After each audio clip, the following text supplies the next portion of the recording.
So ngayon mga boss, susubukan natin yung POVA 7 kung paano siya mag-perform sa ML. Check muna natin yung temperature. Yan, 35.9. So wala tayong aircon dito. Ilalagay ko na din dyan yung mga specs. Detalyado to guys ha. So check natin yung graph mismo sa laro. So, pati battery. Nasa 100% tayo ngayon. Ayan, 100% pa yung battery natin. So maglalaro tayo ng isang game. Ito yung graphics natin. High frame rate tapos ultra graphics. Nakasagad din yung brightness. Tapos sagad na rin natin yung sound. Hindi nyo kasi ako marinig eh. So mga ganito na lang yung sound. Kaya kung may mga gusto pa kayong games na subukan natin sa POVA 7, comment nyo lang. Gawa natin ng buong video.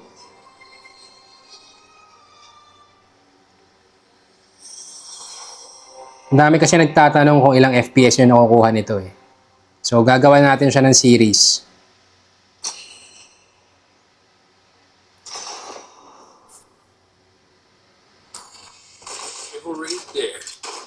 Check natin ulit yung temperature. 36.2. Sa harap. 36.6. So wala tayong aircon dito. So madami rin nagtatanong sa akin, no, yung Infinix Hot 60 Pro. Kasi halos magkapresyo sila ngayon, no, kasi bagong labas, may early bird price kasi yun eh. Well, depende pa rin eh. Kung gusto mo yung magandang display, mag-hot ka. Pero kung battery, tapos yung pixel ng camera, POVA 7. Chipset wise, halos pareho lang yan eh. Wala pa rin naman bago. Kaya sa gaming, pareho lang din yung performance. Although syempre, yung G200, medyo maganda optimization.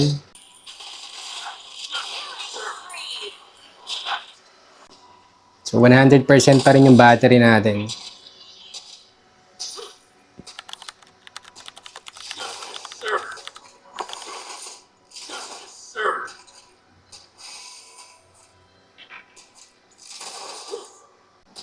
Naglalaro pa ako ng ML. Ito, paborito ko talaga.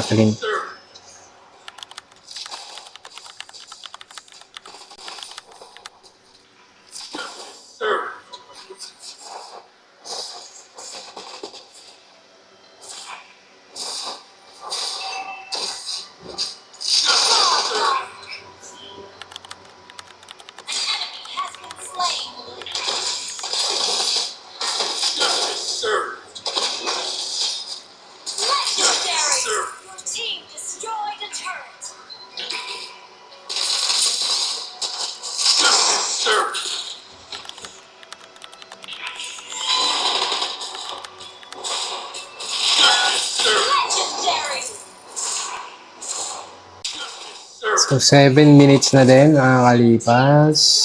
100% pa rin. Ito talaga yung advantage nito, battery talaga eh. Ang laki ng battery.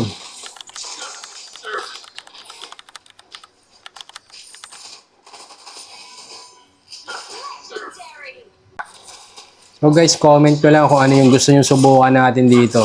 Anong game.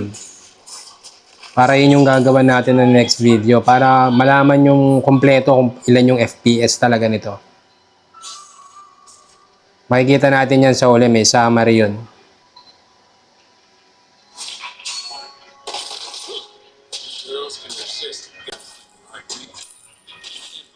So dito nakikita nyo naka 60 lang, di ba?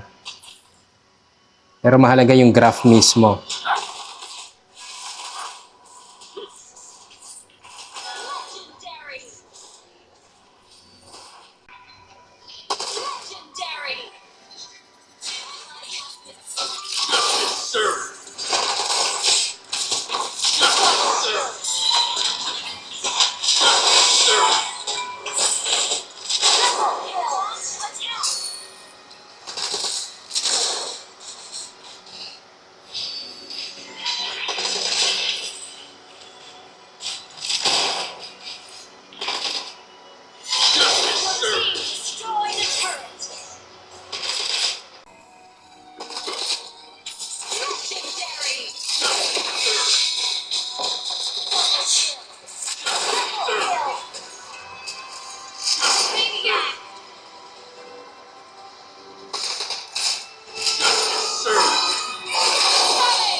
So ayan guys, tapos na tayo.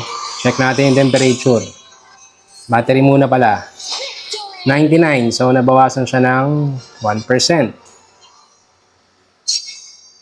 Temperature natin 39.4. Try pa natin sa ibang part. 38. 40.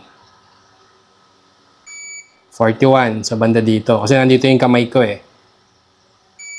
38. Pero sa pinakagitna niya, 39. Ito, 40 dito.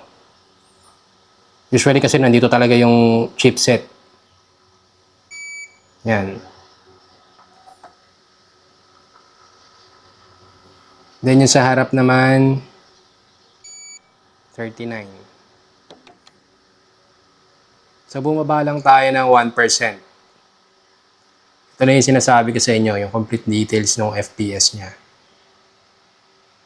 Punta tayo dito sa stats. So, maximum natin is nasa 61. Average FPS, 59. Pati temperature, makikita nyo, meron dito 40. Pero syempre, hindi natin alam kung accurate to eh.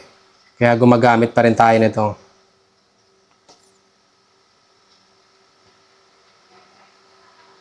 So dito, nakikita nyo, consistent siya sa 60 pero may mga dip. Gaya dito, umabot siya ng 45. Nag-dip siya ng 45. Ito yung FPS natin. Yung kulay light blue na yan. Dito nag-dip ulit tayo. Bumaba siya ng almost 40 rin. Tapos dito ulit nag-dip. 40. Dito bumaba siya ng 30. So, yan yung buong details ng ano natin. Ito malamang sa Clash to. Umabot siya ng hanggang 20 FPS. Pero kasi, ang gandahan dito, may mga dip na ganyan, pero sa actual game, hindi ko siya ramdam. Yun naman ang ganda niyan. Kasi kung hindi mo na makikita tong graph na to, parang wala eh. Maayos yung paglalaro ko, smooth talaga. So nakikita, para makita lang natin to kung ano yung nangyayari sa FPS talaga. Tapos tumagal yung game natin ng 14 minutes. Tapos nabawasan ng 1%. Naging 99 na lang yung battery. So yan siya. Again, yung mga dip na to, hindi ko to ramdam sa laruan. Hindi siya naglalag pag bumababa ng ganyang kababa. Ito, pinakamababa, 20. Umabot siya ng 20. So, maximum FPS, 61. Average, 59. So, maganda na. I mean, under 8K na phone. 15 minutes yung, 14, alos 14 minutes yung laro natin. 1% yung nabawas. So, naka-max yung brightness natin. Yan, max. Tapos almost max din yung volume. Naka-Wi-Fi tayo guys ha. Hindi mobile. So, Wi-Fi yun. Yan yung temperature, yung kanina pinakita natin. So, halos pareho. Maximum dito ang temperature, 40. Yung kaninang chinek natin dito yata, 41. So, hindi nagkakalayo. So, yan mga boss. Paki-comment na lang kung ano pa yung gusto nyong subukan natin na game para makita natin kung paano mag-perform yung POVA 7. Nilagay ko na rin sa description ang official links kung saan mo ito mabibili. Meron din kaming exclusive FB group na smartphone tips kung saan personal ka naming tutulungan pumili ng best smartphone for your budget. At kung nakatulong sa'yo ang video na to, mag-subscribe ka na.